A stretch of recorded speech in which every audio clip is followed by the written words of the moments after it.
Bizi Kərbəla yolu ilə apararsan, qoy atamızın qəbrini ziyarət eləyib əhdimizi təzələyək. Yetişim dadıma ola, gəlirəm ya Hüseyin. Var adam ki, qalıb əsrətdada övlad dadını, sənsə haqq uğruna qurban elədin övladını. Doymadım eşqi və öz oğluma verdim adını. Adın hər gələndə mən kövrəlirəm ya Hüseyin. Yetişim dadıma ola, gəlirəm ya Hüseyin. Yetişim dadıma ola, gəlirəm ya Hüseyin. Yetişim dadıma ola, gəlirəm ya Hüseyin. Sənin aşiqlərimin vəhdəti ərbəyindədir, əhli eşqinə uzaq xidməti ərbəyindədir. Yenə karivanımız dəvəti ərbəyindədir. Addım addım günahımdan silirəm ya Hüseyin. Yetişim dadıma ola, gəlirəm ya Hüseyin. Yetişim dadıma ola, gəlirəm ya Hüseyin. Yetişim dadıma ola, gəlirəm ya Hüseyin. Ruhum aram tapır sinəmə dəydikcə əli. Mən günahkar biriyəm, yox buna layiq əməli.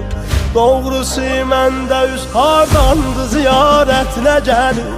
Bu sənin mərhəmətindir bilirəm ya Hüseyin. Özün aç yolların ola, gəlirəm ya Hüseyin. Yetişim dadıma ola, gəlirəm ya Hüseyin. Yetişim dadıma ola, gəlirəm ya Hüseyin. Ya Hüseyin zikr edirik, gözlərimiz yaşla dolu. Biz əminik bunun Allah'dan olar çox sağ olur. Zeynəbin zülm çəkib getdiyi izzətli yolu. Mən 5 addım gedirəm, dincəlirəm ya Hüseyin. Yenə sən lütf elən ola, gəlirəm ya Hüseyin. Yetişim dadıma ola, gəlirəm ya Hüseyin. Yetişim dadıma ola, gəlirəm ya Hüseyin. Bu mübarək səfərindən qaydarkən vətənə, İzzətin şənimizi göylərə qaldırdı yenə. Elə ki qarşılayan bir Kərbəlayı mənə, onda laf xəcalətimlə ölürəm ya Hüseyin. Bu sənin aliliyindir, bilirəm ya Hüseyin. Yetişim dadıma ola, gəlirəm ya Hüseyin. Yetişim dadıma ola, gəlirəm ya Hüseyin.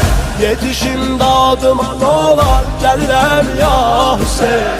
Yetişim dadıma ola, gəlirəm ya Hüseyin.